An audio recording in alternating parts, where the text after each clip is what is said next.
मध्य प्रदेश में अब शिक्षकों के वेतन को लेकर एक बड़ा विवाद खड़ा हो गया है। सरकार शिक्षकों के वेलफेयर यानी कल्याण के लिए नया फंड बनाने जा रही है, लेकिन हैरानी की बात यह है कि इस फंड के लिए पैसा सरकार नहीं बल्कि खुद शिक्षकों के वेतन से काटा जाएगा। और इसी फैसले को लेकर अब पूरे प्रदेश के शिक्षक संगठन सरकार के खिलाफ खुलकर मैदान में उतर आए हैं। नमस्कार, आप देख रहे हैं विंध्या टाइम्स और मैं हूँ आपके साथ प्रीति।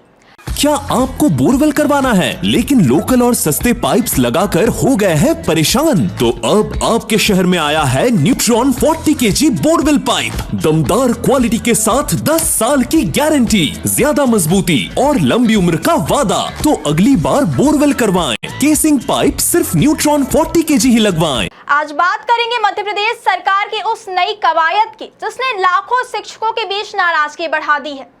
दरअसल सरकार स्कूल शिक्षा विभाग प्रदेश भर के शिक्षकों के लिए एक वेलफेयर फंड तैयार करने की योजना बना रहा है। सरकार का कहना है कि इस फंड से जरूरत पड़ने पर शिक्षकों की आर्थिक और सामाजिक मदद की जाएगी। लेकिन सबसे बड़ा विवाद इस बात को लेकर है कि इस फंड के लिए राशि शिक्षकों के वेतन से ही काटी जाएगी, यानी शिक्षक कल्याण के नाम पर अब शिक्षकों की सैलरी में कटौती की तैयारी हो रही है।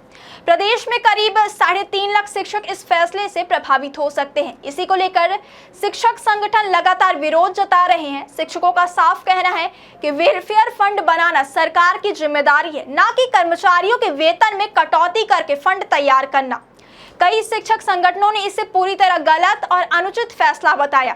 शिक्षकों का आरोप है कि सरकार अपने खर्च और जिम्मेदारियों से बचने के लिए अब कर्मचारियों की जेब पर बोझ डाल रही है। मामला बढ़ता देख अब स्कूल शिक्षा विभाग ने 26 मई को बैठक बुलाई है। इस बैठक के लिए प्रदेश के 15 शिक्षक संगठनों को लोक शिक्षण संचालनालय यानी DPI में बुलाया गया है। बताया जा रहा है कि बैठक में अधिकारियों और शिक्षक संगठनों के बीच इस प्रस्ताव पर चर्चा होगी।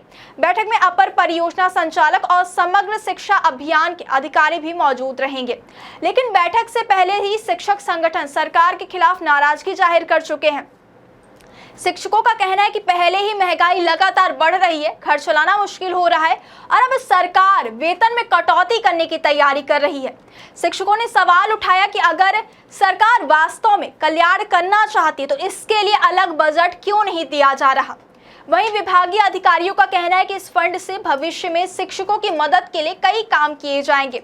बताया जा रहा है कि यह प्रस्ताव करीब 6 महीने पहले तैयार किया गया था। शिक्षकों को मिले पत्र में बताया गया है कि 19 नवंबर को स्कूल शिक्षा मंत्री की अध्यक्षता में शिक्षक कल्याण प्रतिष्ठान की कार्यकारिणी समिति की बैठक हुई थी।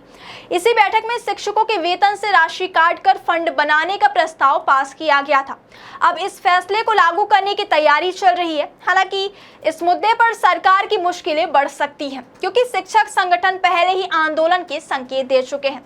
इधर शिक्षा विभाग से जुड़ी एक और बड़ी खबर सामने आई है। मध्य प्रदेश के स्कूलों में अब छोटे बच्चों को AI यानी आर्टिफिशियल इंटेलिजेंस की पढ़ाई भी कराई जाएगी।